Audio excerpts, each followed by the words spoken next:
餘生不必說抱歉，從此要學懂不問不再相見，不講再見，隨風吹走了愛意，如此似相機影低的幻燈片，終可會變。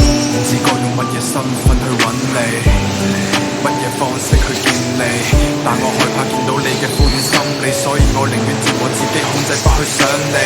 冇咗你嘅生活開始變得平淡，你親切嘅聲音依然喺我耳邊瀰漫。浪漫嘅時光往往都係短暫，每日都留意你落班瞓覺嘅時間。你話我哋都要各自更好生活，但你唔喺嘅生活要我點樣過好生活？酒精可以令我忘記依家，但不能讓我忘記從前同埋嗰位他。落雨嘅街頭我擔住雙人雨遮，與你錯過嗰趟列車，對你始終都有不捨，習慣吧孤獨患者。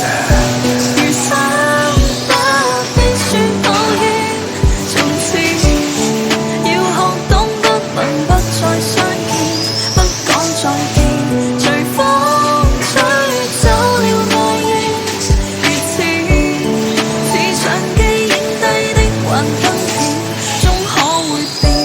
你最近過得好嗎？仍然對你有牽掛，是我不甘心放下，願你不會因我抑壓。記得第一次我牽你手，喺冬天嘅夜晚，我哋散步放慢走，溫暖親密嘅說話講到停唔到口，當初真係估唔到而家會淪落自己走。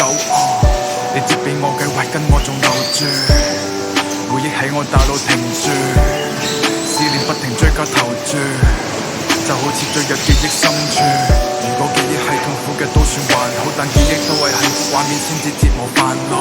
分開之後未瞓過一次嘅好覺，冇咗你嘅安眠效果，依家得我自救。餘生